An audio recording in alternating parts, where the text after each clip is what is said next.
नमस्कार किसान भाइयों, स्वागत है आपका हमारा यूट्यूब चैनल 5G खेती बाड़ी में। और आज हम नरमा कपास की बुआई से लेके हार्वेस्टिंग तक व खाद, बीज, सिंचाई, टिंदाई, गुड़ाई, उपज, चुगाई, सभी इन टॉपिक्स पर 8 ही टॉपिक्स पर बात करने वाले हैं।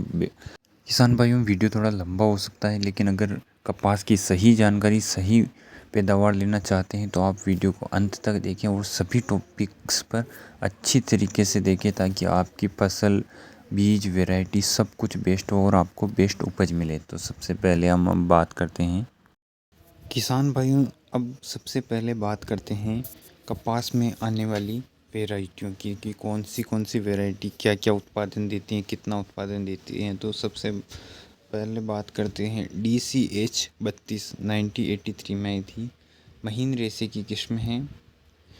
और H8 जो कि 2008 में आई थी, जल्दी पकने वाली किस्म है। 130 से 135 दिन में पक के तैयार हो जाती हैं और 25 से 30 क्विंटल प्रति हेक्टेयर उत्पादन देती हैं। जी कोट हाई 10 जो कि 1996 में आई थी, अधिक उत्पादन देती हैं, 30 से 35 क्विंटल प्रति हेक्टेयर का उत्पादन देती हैं। बन्नी बीटी जो कि 2001 में आई थी, महीन रेशा, अच्छी गुणवत्ता वाली हैं, जो कि 30 से 35 क्विंटल प्रति हेक्टेयर उत्पादन देती है। WHH 09 BT 1996 में आई थी, जो कि महीन रेशा की अच्छी गुणवत्ता वाला कपास है, 30 से 35 क्विंटल प्रति हेक्टेयर का उत्पादन देती हैं। RCH 2 BT जो कि 2000 में आई थी, अधिक उत्पादन सिंचित क्षेत्रों के लिए उपयुक्त मानी जाती हैं। JKH1 जो कि 1982 में आई थी, अधिक उत्पादन सिंचित क्षेत्रों के लिए उपयुक्त मानी जाती हैं। JKH3 जो कि 1997 में आई थी, जल्दी पकने वाली किस्म है और 130 से 135 दिन में पक के तैयार हो जाती है। JK4 2002 में असिंचित क्षेत्रों के लिए उपयुक्त की गई थी, जो कि 18 से 20 क्विंटल प्रति हेक्टेयर उत्पादन देती है। JK5 जो कि 2003 में आई थी, अच्छी गुणवत्ता वाली मजबूत रेशे के साथ आई थी, 18 से 20 क्विंटल हेक्टेयर उत्पादन देती हैं।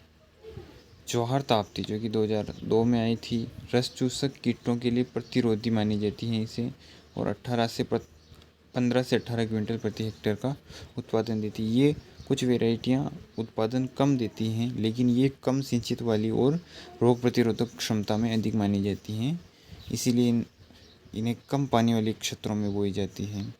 अब बात करते हैं बुआई के समय एवं विधि की।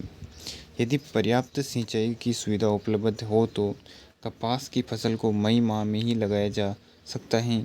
सिंचाई की पर्याप्त उपलब्धता न होने पर मानसून की उपयुक्त होने वर्षा होते ही कपास की फसल लगावें। कपास की फसल को मिट्टी अच्छी भूरभूरी तैयार कर लेना चाहिए। सामान्यतः उन्नत जातियों का 2.5 से 3 किलो बीज तथा संकर एवं बीटी जातियों का 1 किलोग्राम बीज प्रति हेक्टेयर की बुआई के लिए उपयुक्त होता है।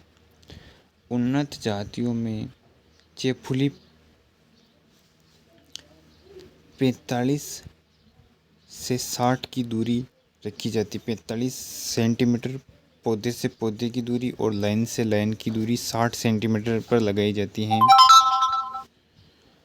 भारी भूमि में लाइन से लाइन व पौधे से पौधे की दूरी 60 सेंटीमीटर, दोनों में 60-60 सेंटीमीटर रखी जाती हैं।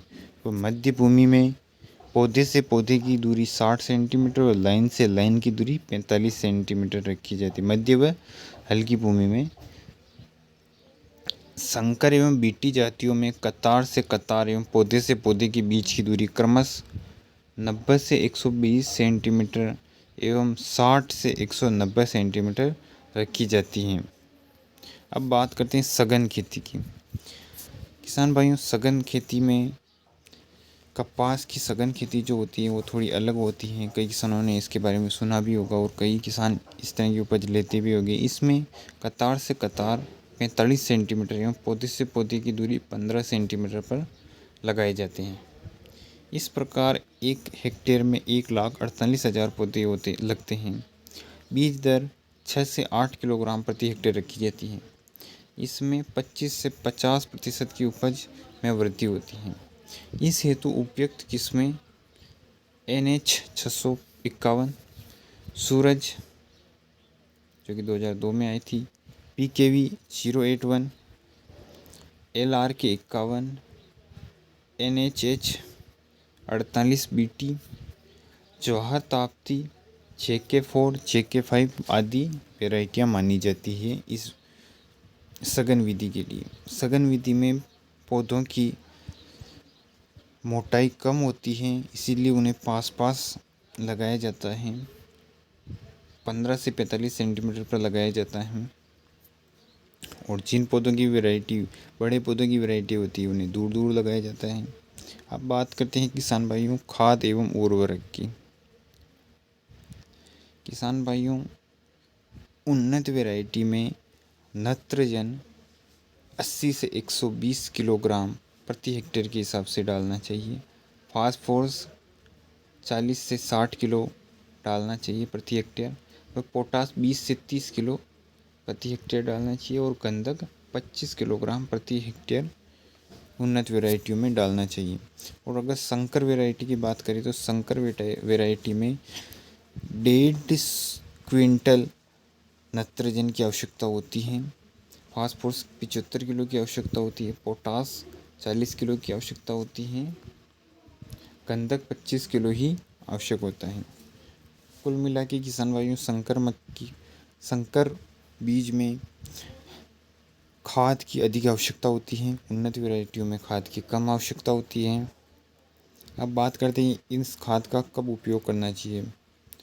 तो नाइट्रोजन जो खाद होता है उसका 15% बुआई के समय, एक चौथाई 30 दिन बाद, दूसरा चौथाई 60 दिन बाद, तीसरा चौथाई 90 दिन बाद व चौथा चौथाई 120 दिन पर दिया जाता है। अब बात करते हैं फास्फोरस की। तो फास्फोरस आधा बुआई के समय एवं बाकी 60 दिन बाद दिया जाता है। पोटास भी इसी तरह आधा बुआई के समय और बाकी 60 दिन बाद दिया जाता है। जबकि गंधक बुआई के समय ही दिया जाता है, बाद में गंधक नहीं दिया जा सकता। उपलब्ध होने पर अच्छी तरह से पकी हुई गोबर की खाद कंपोस्ट 7 से 8 टन प्रति हेक्टेयर या 20 से 25 गाड़ी अवश्य देना चाहिए, क्योंकि इससे फसल की पैदावार बढ़ती है। और सबसे अहम खाद यही होता है कि ज़रूरी होता है कि खेत में गोबर का खाद हो। बुआई के समय 1 हेक्टेयर के लिए लगने वाले बीज को 500 ग्राम एजोस्पाइरिलम एवं 500 ग्राम PSB से भी उपचारित कर सकते हैं, जिससे 20 किलोग्राम नाइट्रोजन एवं 10 किलोग्राम स्फूर की बचत होगी। बोनी के बाद उर्वरक को कॉलम पद्धति से देना चाहिए। इस पद्धति से पौधे के घेरे परिधि पर 15 सेंटीमीटर गहरे गड्ढे सब्बल बनाकर उसमें प्रति पौधे को दिया जाने वाला उर्वरक डालते हैं व मिट्टी से बंद कर देते हैं। अब बात करते हैं निंदाई, गुड़ाई एवं खरपतवार नियंत्रण की।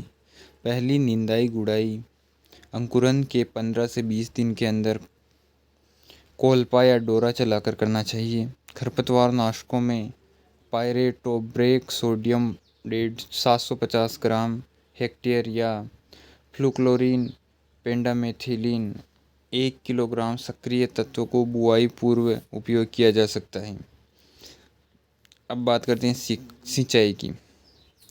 एकांतर कतार पद्धति छोड़ पद्धति अपनाकर सिंचाई जल की बचत करें। बाद वाली सिंचाइयाँ हल्की करें। अधिक सिंचाई से पौधे के आसपास आर्द्रता बढ़ती है व मौसम गर्म रहा तो कीट एवं रोगों के प्रभाव की संभावना बढ़ती है। सिंचाई की क्रांतिक अवस्थाएं: सिम्पोडियस शाखाएं निकलने की अवस्था एवं 45 से 50 दिन, फूल पूरी बनने की अवस्था, फूल व एवं फल बनने की अवस्था 75 से 85 दिन, अधिकतम घेटों की अवस्था 95 से 105 दिन, घेरे वृद्धि एवं खुलने की अवस्था 115 से 125 दिन। टपक सिंचाई से जल की बचत कैसे करें? टपक सिंचाई एक महत्वपूर्ण सिंचाई साधन है। यह बिजली, मेहनत और लगभग 70% सिंचाई जल की बचत करता है। टपक सिंचाई को 3 दिन में एक बार चलाया जाना चाहिए। टपक सिंचाई की सहायता से पौधों को घुलनशील खाद एवं कीटनाशक की आपूर्ति की जा सकती है। प्रत्येक पौधे को उचित ढंग से पर्याप्त जल व उर्वरक उपलब्ध होने के कारण उपज में वृद्धि होती है।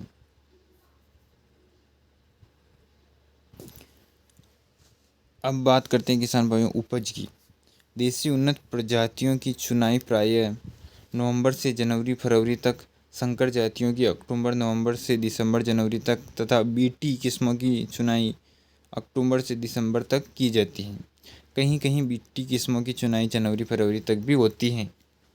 देसी उन्नत किस्मों से 10 से 15 क्विंटल प्रति हेक्टेयर, संकर किस्मों से 13 से 18 क्विंटल प्रति हेक्टेयर तथा बीटी किस्मों से 15 से 20 क्विंटल प्रति हेक्टेयर तक औसत उपज प्राप्त होती है। कपास की चुनाई के समय रखने वाली सावधानियाँ। कपास की चुनाई प्रायः ओस सूखन के बाद ही करनी चाहिए। अविकसित अधखिले या गीले गेटों की चुनाई नहीं करनी चाहिए। चुनाई करते समय कपास के साथ सूखी पत्तियां, डंठल, मिट्टी इत्यादि नहीं आना चाहिए। चुनाई पश्चात कपास को धूप में सुखा लेना चाहिए, क्योंकि अधिक नमी से कपास में रुई तथा बीज दोनों की गुणवत्ता में कमी आती है। कपास को सुखाकर ही भंडारित करें, क्योंकि नमी होने पर कपास पीला पड़ जाएगा व फफूंद भी लग सकती हैं। किसान भाइयों, आज के इस वीडियो में बस इतना ही। कपास की हमने A to Z पूरी जानकारी देने की कोशिश की है। कपास बुआई से लेके हार्वेस्टिंग तक पूरी जानकारी दी है।